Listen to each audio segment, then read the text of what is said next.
When I first began to research racism in interracial relationships, I came across the word miscegenation almost immediately. I had never seen or heard this word before and was surprised at what it stood for.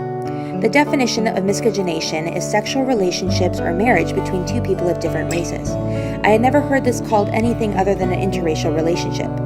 I first saw this word in Chapter 8 of our text, and it inspired me to research this particular phrase more closely. The first thing I came across during this research was the term anti-miscegenation laws forbidding the romantic union of people of different races. Not just relationships between white and, I believe the exact term they used was non-white peoples, but between any other race group entirely. Out of the 50 states, 9 have never had any form of this type of law, and those are the 9. 11 repealed their anti-miscegenation laws before the year 1887.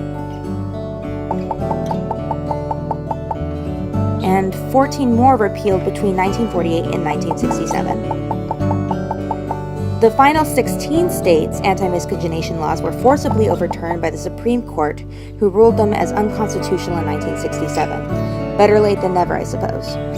However, Alabama, while leaving the law unenforced, also left it in their books up until the year 2000, just 14 years ago.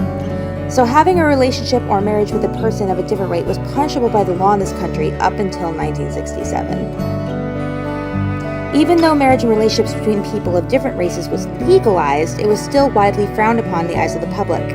In the year 1970, 3 years after it became legal to marry outside your own race, there were still only about 250,000 interracial marriages in the entire United States.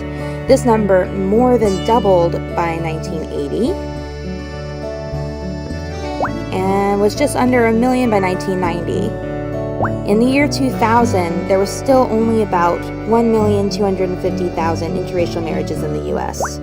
However, by 2010, the number skyrocketed to an incredible 4.8 million marriages. That's 1 in every 10 marriages. If that isn't progress, I don't know what is. At first, I was surprised that the rate of interracial marriage hadn't taken off the moment it became legal, but statistics show that even though it was given a pass in the court of law, marriage between different races had only just begun in the court of public opinion. This chart illustrates the approval ratings on marriage between races ranging as far back as 1958. The red dot represents those who approved, which you can see is pretty close to the bottom. The green dot right there represents the percentage that claims to have no opinion one way or the other, and the blue dot all the way up at the top represents those who disapprove. Now let's fast forward to 2007. As you can see, the numbers are nearly reversed and are now perfectly in sync with the interracial marriage boom between 2000 and 2010.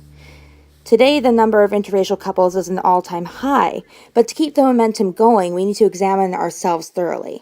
Ask yourself, do we discriminate? Do we have prejudice?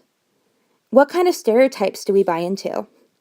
The more we consider these things, the more we realize how we can affect our lives and the lives of others. Then the closer we become to truly being free of them, free to live and free to love. Thank you.